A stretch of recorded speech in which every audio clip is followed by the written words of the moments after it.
I'm Nathan Harper, and betrayal doesn't just sting, it shatters your world. At 47, I thought I had it all in Phoenix, Arizona, a solid marriage, 2 grown daughters, and a career I'd poured my soul into. But last Friday, I uncovered a truth that tore my life apart. I caught my wife Emma cheating with her boss Lucas, and on Monday night, I made sure Phoenix saw it during the football game. This is my story of heartbreak and revenge, a story I never wanted to tell. Friday afternoon, Phoenix. I had a rare hour free for lunch and decided to surprise Emma at her office. Rain poured as I parked near the side entrance of a glass-fronted building downtown. I slipped inside, shaking off my umbrella. Emma wasn't at her desk. Voices drifted from Lucas's office.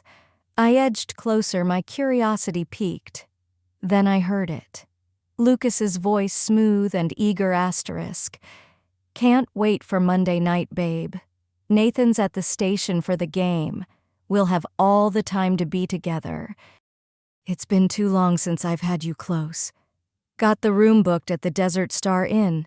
Emma replied, her voice sultry. "Yeah, it's set. The Whirlpool Suite.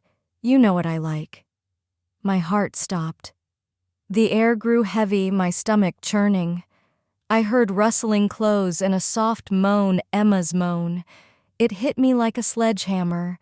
I wanted to barge in, to scream, to destroy them both. But rage clouded my judgment.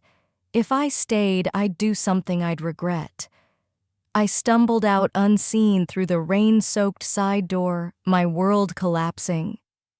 At home, I sat on our porch, coffee untouched, the desert breeze, doing nothing to cool my fury. Emma wouldn't be back until after 4:00 p.m. I needed answers. How long had this been going on? Why our 22-year marriage had seemed perfect? Emma, 46, with long blonde hair and eyes like a blue-green sea, was stunning, every head turned for her. I'd thought she was mine. Clearly I was wrong. I vowed to uncover everything. I'd find out how deep this betrayal ran, and I'd make them pay. Saturday, early morning. I woke to Emma's cold shoulder in the kitchen. She'd locked the bedroom door last night, drunk and bitter. I'd yelled at her. Her icy stare could have frozen the Phoenix sun. I grinned, grabbed my coffee and said, ***, don't bother with breakfast, hun. I'm off to golf." I tossed my clubs in the trunk and peeled out, ignoring her call. I didn't go to the golf course.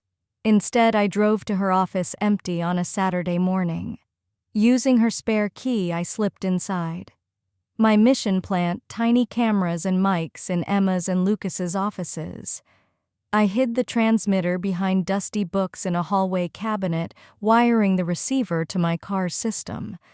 I rifled through Emma's desk, finding a starred date on her calendar, Monday. My blood boiled. In Lucas's office, I dug through files and struck gold receipts from the Desert Star Inn in Scottsdale, dated late 2023, and spring 2024, matching nights I was in Denver for work.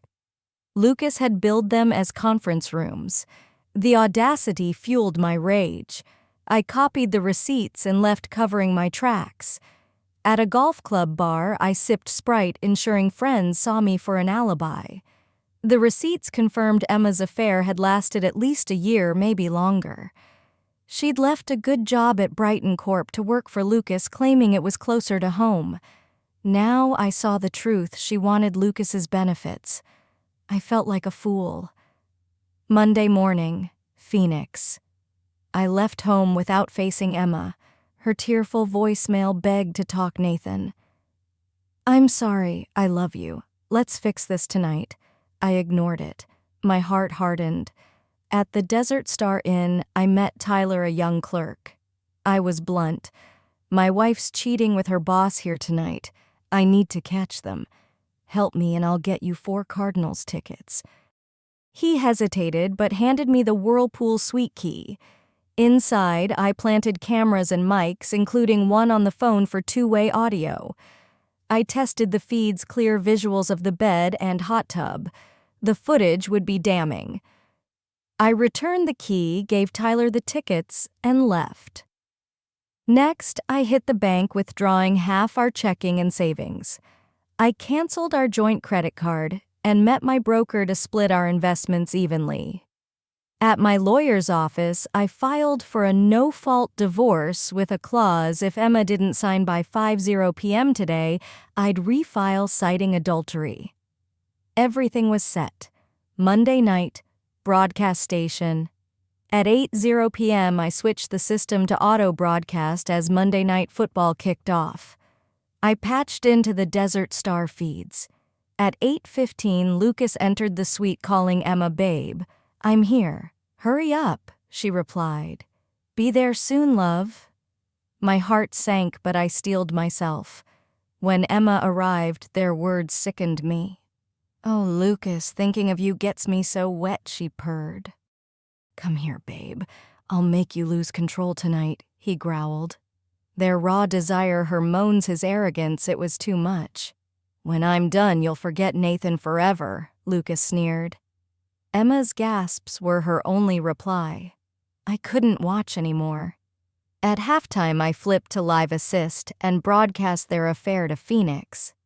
The phones lit up, but I ignored them. I called Emma. She glanced at her phone.